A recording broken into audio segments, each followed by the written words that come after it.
The career of Elvis Presley fits nicely into the third quarter of the century in which he lived, so your task, if indeed he were the subject of study in this course, would be to determine how to express this approximation in terms of centuries and hundreds.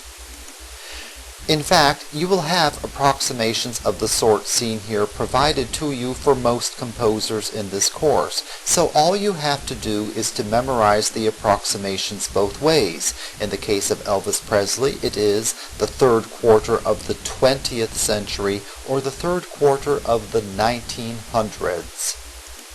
It is easy to distinguish between centuries and hundreds if you remember that the centuries are always one number higher than the corresponding hundreds.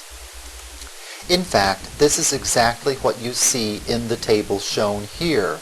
The 800s is approximately the 9th century. 9, the century, is one number higher than 8, the hundreds. The 900s is approximately the 10th century. 10, the century, is one number higher than 9, the hundreds, etc. There are a couple more details concerning approximate dates that we need to consider, and the first of them seems to have baffled the U.S. population at large when it came time to celebrate the beginning of the new millennium a few years ago. Indeed, although all previous generations of Americans seem to have known how to read the calendar perfectly, most people living in this country during the late 1990s apparently had never learned how to determine the beginning and the ending of a century or a millennium. I honestly do not know how people manage to get to adulthood without having learned this exceedingly simple lesson.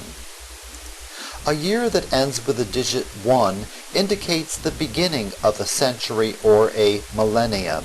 Basically, calendars count the years, so just remember that when you count things, that you begin with the number 1. A year that ends with the digit 0 indicates the ending of a century or a millennium. It is just that simple. Finally, please take careful note of the abbreviation that you see here, one that you will find in your text, here on the podcast, and read on the pages of this website. The C stands for the Latin word circa, which is the English word circa, which, in both languages, literally means around, as in around a certain date. Of course, you will encounter many types of composer details, things that will be important in telling one composer apart from another, other than approximate dates of life and or career. Again, these will vary in number and in type from one composer or unit of the course to another. Indeed, some units will present only a few biographical facts about each composer, and others will present a long list of such information. Basically, a unit that features only 2 composers will give more information about each of them than will a unit that covers 4 or more composers. Among such details is a composer's place of origin or ethnicity.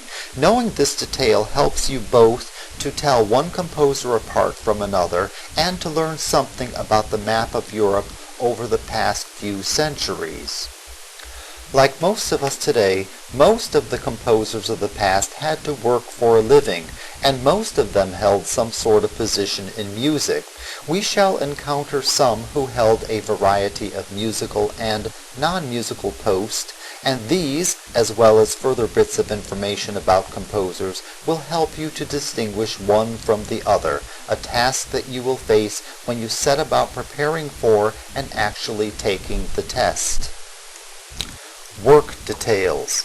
You already know that the approach to works in this course will vary, so the details of the works that will be presented to you and that will be featured on the test will vary from one work or unit to another.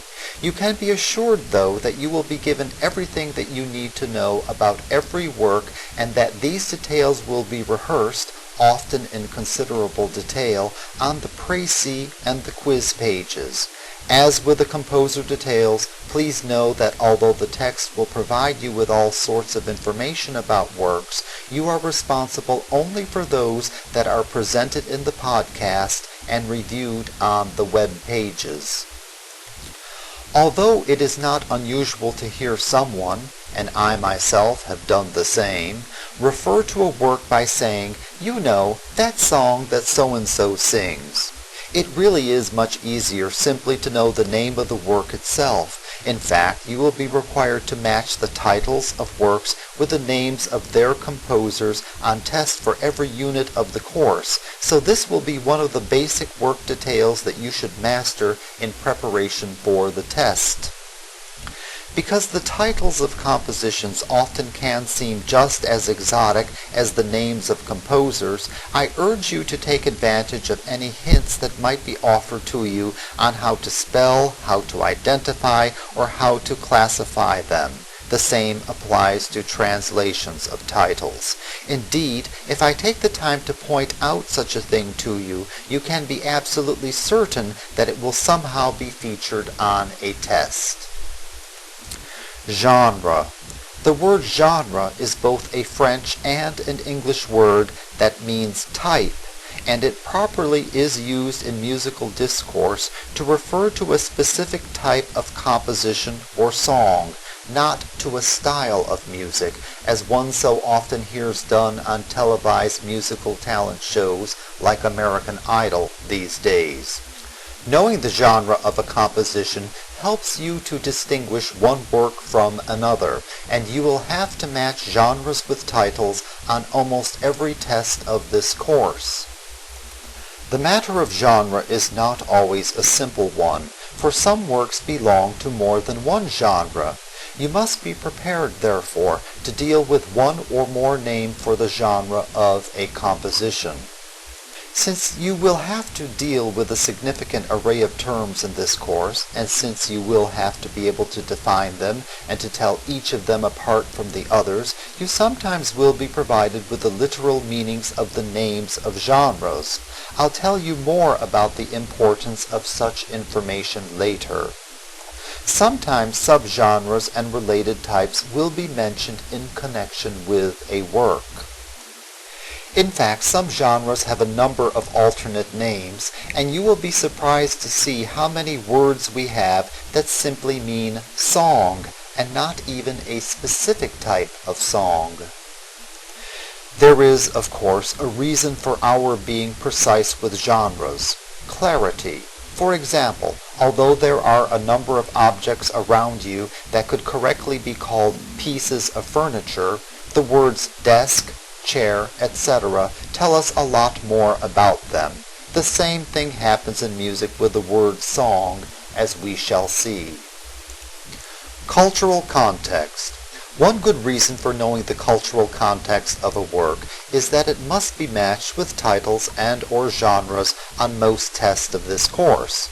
It is one of the most important things that we consider when examining a composition, and it will help you to tell one work from another as well.